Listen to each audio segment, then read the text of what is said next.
The following program is brought to you by TZ Productions, celebrating KPTS's nearly 50 years of community support in South Central Kansas.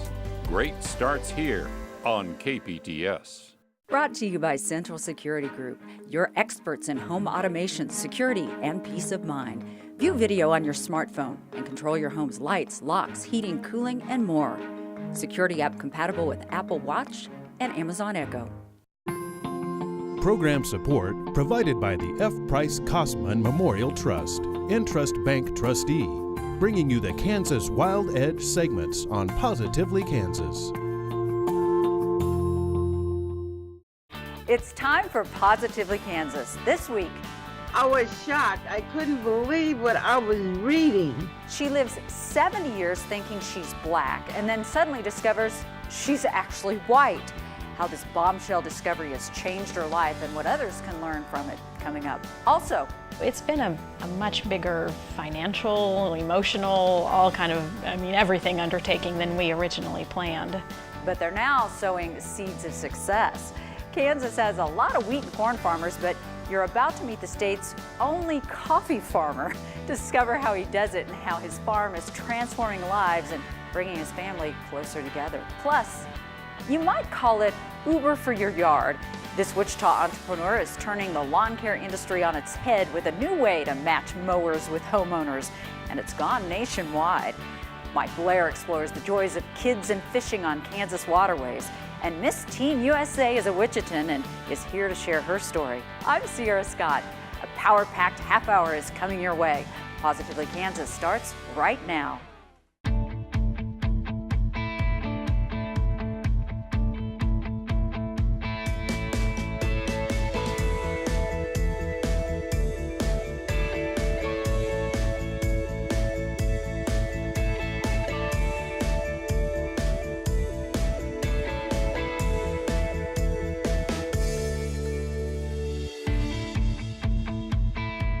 Her life was turned upside down, and she was forced to rethink everything she knew about race and who she was.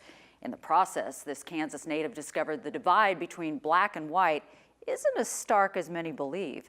Here's Jim Grayway with a bombshell story that sheds new light on adoption, ethnicity, and what really matters. It took me, a long time, let's say weeks and days, to even accept what I was reading. Verda Byrd couldn't believe her eyes because they were telling her something she never imagined. I was shocked. Verda knew she had been adopted as an infant. She was raised by a loving couple in Newton. I've had such a good life and good opportunities. But Verda had never known who her birth parents were. It really didn't matter. Then at age 70, she remembered a birth certificate dated 1942 she had come across 30 years earlier after her adoptive parents had died. The name of the baby, Jeanette Beagle, she didn't recognize. The parents of the baby, Daisy and Earl Beagle, she didn't know either, and they were listed as white. Verda wanted to find out who Jeanette Beagle was. Little did she know at the time that she was Jeanette Beagle. I was shocked. I couldn't believe what I was reading. When she finally got her adoption documents in the mail, it blew her mind. And then, hallelujah, I became white again. Put away these collard greens and cornbread and stuff. I'm a white woman. This talk show was one of the first places Verda told her story. I didn't know that I was born of white parents. I had no clue. Verda's husband is here on the front row. What was this like for you? I mean, you go to bed with a black woman, you wake up with a white woman, you know. She now lives in San Antonio. Verda Byrd has one complicated past. A news station there captured the moment when Verda met two of her biological sisters for the first time. She discovered that her birth parents had 10 kids altogether and were drifters. Her birth dad was an alcoholic. Verda was placed in foster care shortly after birth, and unusual for the time, the state was apparently more concerned about finding Verda a good home than matching her up with white parents, so she ended up in the home of a black couple. railroad worker Ray Wagner and his wife Edwina. The Wagners in Newton, like I said, they were kind of well-to-do, and everybody knew them. And my father worked on the Santa Fe, so they had a good, stable home. Verda has documented her story in this book titled 70 Years of Blackness. It includes copies of the paperwork along with details of a life she says has been a great one, no matter what color she was or is. Living in Newton, to me, it was good because very few blacks or Negroes were there at the time, and you were accepted by your white friends and went to a white school, integrated school, because there was no segregation in Newton that I remember. In 1979, she married Air Force Airman Verda Byrd. They've raised their own family while living in several places around the world. Tranquil says it doesn't matter to him what color his wife is. She's herself anyway, so, if she was born white, she's white. If she's black, she's black. It did not matter to me, and she's just still Verda Byrd. Now, you may be looking at her and saying she does appear to have some black features. Others have pointed that out. I have a lot of friends, and some thought it was funny. Oh, Byrd, you're not no more white than I am. I said, but I got the documents here. You want me to show them to you? She says it is possible that her birth mother had fooled around with an African American. So, Verda just recently had her DNA tested. She says the results show she is mostly white, with just a small percentage of African DNA. Whatever, she says that's not the point. Race is legally determined by the ethnicity of a baby's legal parents at birth. And for her, that was Daisy and Earl Beagle, who were both white. She has no regrets about not knowing for most of her life either. Being raised by Ray and Edwina Wagner in Newton, Kansas, they taught me how to be a good child. They taught me discipline. They had love for me. They taught me the values of life. Had she identified as white all her life, Verda says she'd still be the same person. I might have married a white man instead of a black man. I might have been going to a white church instead of a black church. I might have been going to the white beauty shops instead of the black beauty shops. That's the only thing I can really say how it probably would have been different. Verda Byrd hopes her story will show the world that race really is only skin deep. All that really counts is what's inside. For Positively Kansas, I'm Jim Grayway. Wow, that was a fascinating and inspiring story. If you're interested, Byrd's book, 70 Years of Blackness, is available on Amazon. The aircraft industry, Pizza Hut, Coke Industries, Freddy's, and so many more. Wichita's rich entrepreneurial history makes it a great place to start a new business. Indeed, new ventures are popping up all the time. One of those is called Lawn Buddy. It's a lawn care business with similarities to Uber. Anthony Powell takes a look at this young company's success and how it's helping numerous lawn care providers across the nation grow their businesses. Let's face it, the thought of going home after a long day at work and having to cut your grass is not exactly an inspiring one for most people. It sure wasn't for Stephen Werner, who a few years ago, after his wife reminded him their lawn was getting long, lamented. Man, it would be nice to have an on-demand lawn care thing to where I didn't have to worry about the next-door neighbor kid coming over and mowing and hurting himself. And from that one wish, a business was born. Werner and his wife collaborated and decided to call it Lawn Buddy. It's an app that connects homeowners with established lawn care providers. After downloading the app, all homeowners have to do is put in their address, and their information is sent to mowing companies in the area. The first provider to respond gets a crack at the job, and provided their terms are acceptable, an opportunity to gain a permanent customer. We knew all along it was best to contract with providers. When you start letting kids mow your lawn, you run into a lot of legal issues and insurance issues. And we wanted to make sure that when a customer booked service, that the provider could be there on time, and that was their job. Lawn Buddy has doubled Brad Rodman's business. He's so busy mowing, there's little time to market. Lawn Buddy has been invaluable with getting his name out there. Oh, it's definitely hard to be a business owner. So you need all the benefits you can in your corner. Yeah. Yeah. Every little bit helps. The Lawn Buddy app also provides another vital service to providers, a back office feature that helps with invoicing and other monotonous tasks. Invoicing's a real pain. It's tracking people down. A lot of mowing is done when people aren't at home, so catching up with them to get your money is always an issue. This is just direct deposited in your bank account and you don't have to worry about it anymore.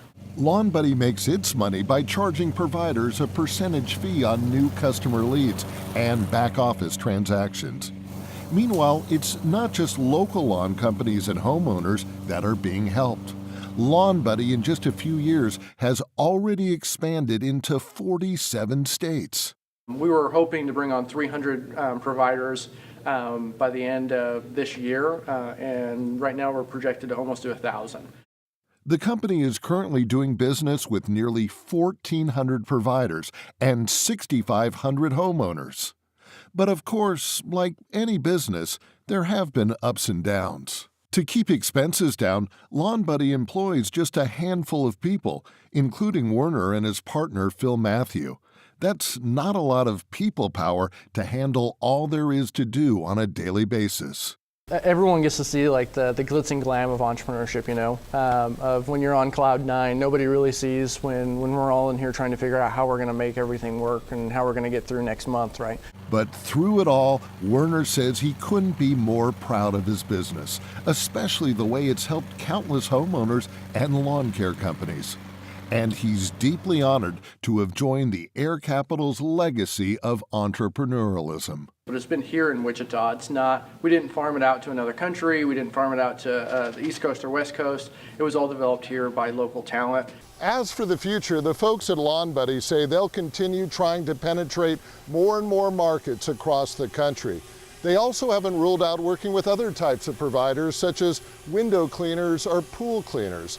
But for now, they're going to stick with their bread and butter of lawn care service, knowing as an entrepreneur, it can be easy to lose your focus if you take on too much too soon. For Positively Kansas, I'm Anthony Powell. Even though it's a relatively young company, Lawn Buddy's success has already caught the eye of some big-name companies in lawn care and other industries. Lawn Buddy's owners say they haven't ruled out a partnership with a large company in the future if the right deal comes along. But for now, they're happy growing their business on their own here in Wichita. Now to the world of agriculture and a Kansas farmer who's outstanding in his field of coffee. That's right, no wheat or soybeans for this guy. His crop has a rich mountain-grown flavor that's wowing Kansas coffee drinkers and transforming lives thousands of miles away.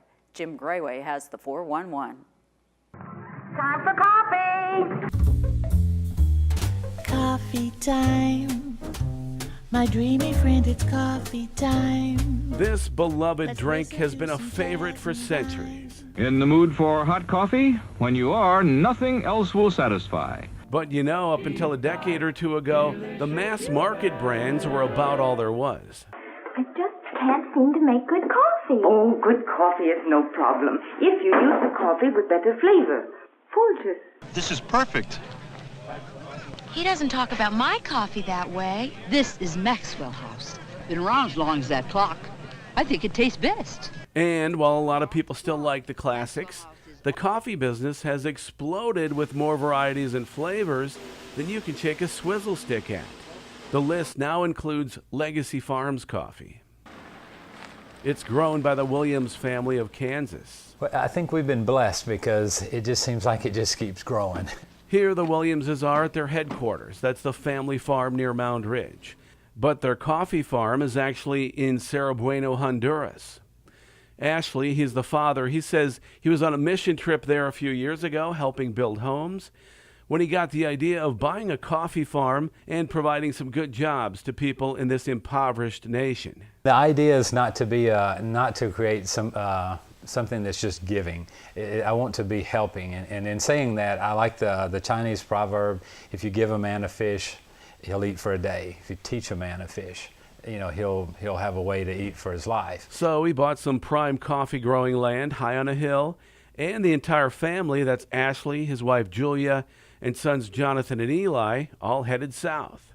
A builder by trade, Ashley didn't know the first thing about coffee farming, but he says he hired the right people and had a good feeling it would all work out. I just went into it more as a mission thing, and I didn't figure I had to know that much about farming because everybody that worked there did. And so if I could manage it well, but eventually I picked up a few things and started learning more and researching more, and between Google and YouTube you can learn quite a bit. They also had to learn something else.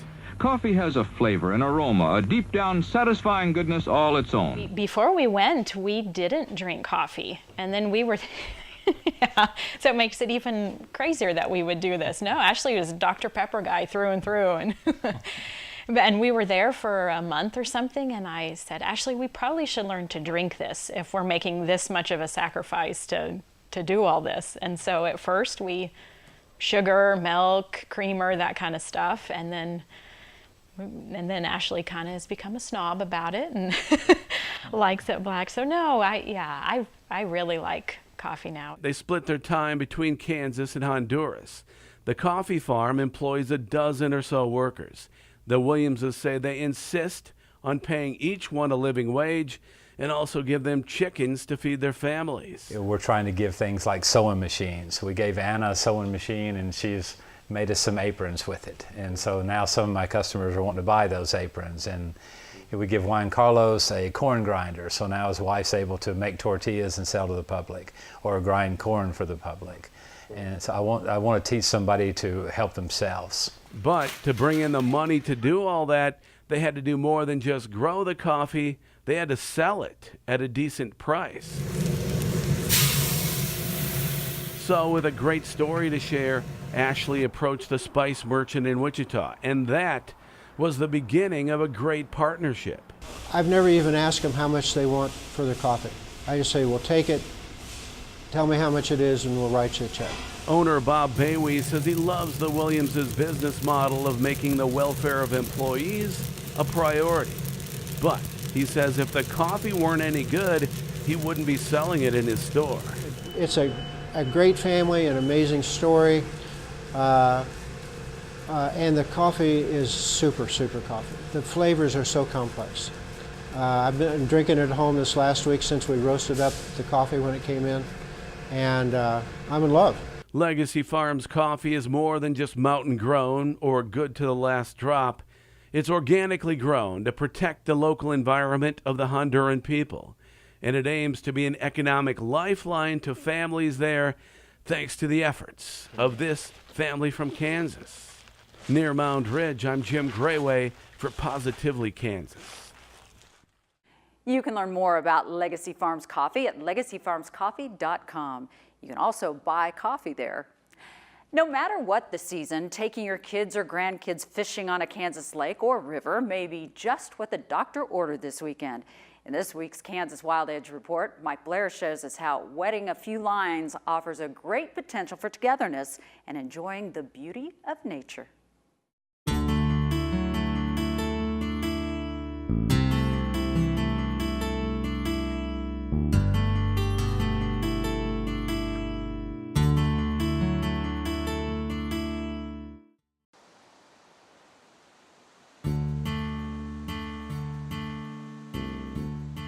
One of a child's great discoveries is that beneath the smooth surface of a lake or pond live slippery, scaly creatures that bite on hook and line.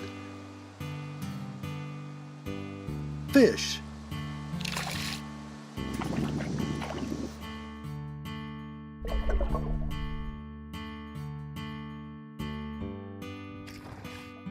There's a certain wonder about them.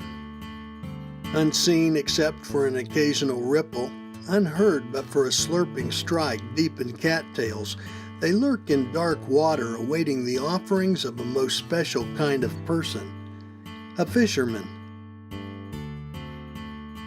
To a youngster, a fisherman can be almost anyone. Anybody with a rod and reel who knows the way to the water is a fisherman.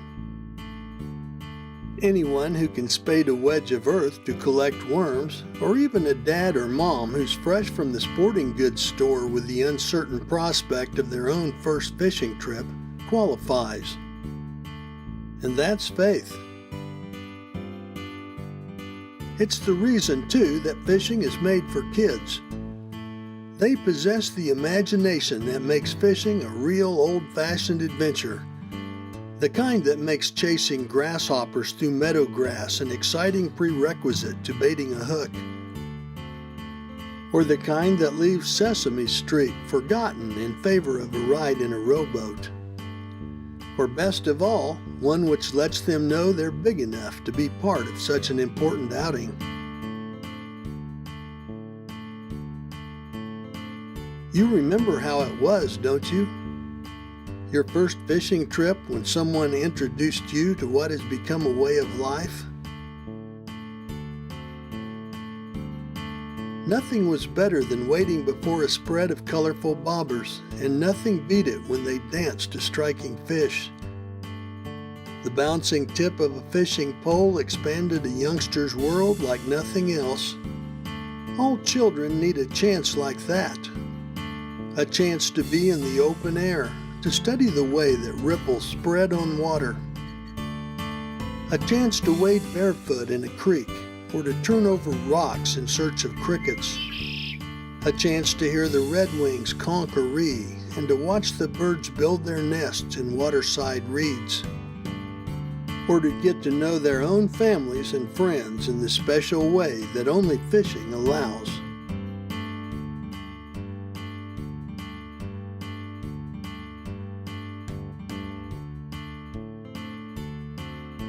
It carries over, you know. Little anglers grow up to be big anglers.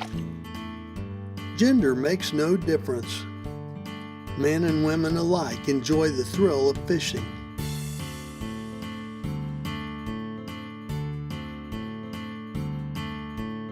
How about you? Get on the water and enjoy fishing. Connect with children and give them the gift of the outdoors. A cane pole with a hooked, wiggling worm is still the best way to satisfy a youngster's curiosity. And it's simple enough for young minds to understand. Want to have some fun this summer? Take a kid fishing the old-fashioned way. Teach about herons and muskrats and show how to catch crawdads for bait. Tell the biggest fish stories you know and hook them on the mysteries of wild waters. Then sit back and watch them become fishermen.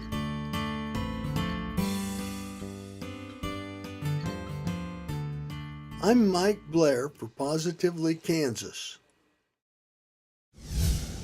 Wichita is known for producing entrepreneurs and creating all sorts of businesses, but one thing Wichita is known for now is producing national title holders. I love this because it's really, really an amazing feat. First of all, I have with me Miss Teen USA, Haley Colburn. Haley, thank you so much for taking time to be here with us today. Thank you for having me. I'm so excited. It's so exciting. Congratulations, first of all. Thank you. That's quite a feat. One of the things that people, I think, don't understand about pageants is it's not just all looks, it's a lot more than that. What have you gained from participating in pageants? I started my first pageant at 9 years old. Wow. And I actually went to my parents and told them I would like to do a pageant, can I? And they made me write a letter telling them what I wanted to gain out of it. So I was that shy girl. I would carry a book around with me, and when people said hi, I would say hi back, but I would keep my nose in the book. And I was always hiding behind my mother.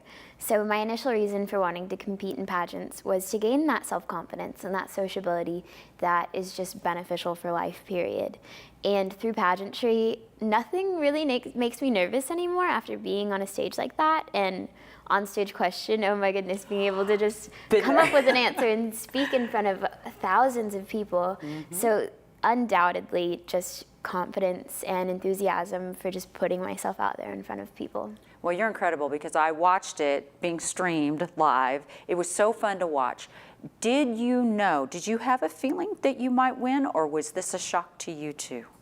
I did not expect to win going in, to be honest. I had quite a great year. I got into the school of my dreams, Princeton University. Yes, congratulations on that too, by the way. Thank you so much. So I was so excited about Princeton, and then to win, or to have the opportunity to represent Kansas was just like the cherry on top. So I was quite frankly just there to have a good time. And I was not nervous. I was laughing on stage. I was making faces at my family. That's great. So to end up winning the title was such a joy and honestly a dream come true. What are you hoping to do with this reign? How do you want to be remembered once the reign is over? Well, I know I have quite an academic brand behind me with Princeton, and then I also got into Yale as well. So I would love to show kids, especially kids from Kansas even, that no dream is too big. And when you have this wild dream like attending an Ivy League school or becoming Miss Teen USA, it's possible for anyone so long as you just continue to dream big and put in the work. So I would love to just inspire them to really go after their biggest dreams with all of their heart. Well, but we were talking off camera. You're pre-frosh. That's the new term now. She's going to be a freshman, but you're not quite one yet. What are you going to major in? What are you hoping to do career-wise? I will be a political major for sure. One of the reasons why I chose Princeton over Yale was something called the Woodrow Wilson School. They call it Woody Woo on campus. That's funny. And it's about international and domestic affairs. So I would love to go into political strategy or political consulting, or possibly even something international, because I think politics is the industry, especially nowadays, that really influences everything. And I have a service-oriented heart, so I think that is the most influential avenue for me to really make my mark and give back to the world. Wow, Haley, you are so well-spoken, so intelligent. I understand why you got accepted into such an exclusive school and an exclusive class. I wish you all the best with your reign. I think you're going to do great things, and I just feel privileged to know you. So congratulations again. Well, we have more great stories coming your way over the next several weeks. If you have a question, comment, or story idea, send it to us at positivelykansas@kpts.org. We'd love to hear from you. I'm Sierra Scott. That's all for now, but don't be a stranger. We'd love to see you back here again next time. Until then, adios, amigos.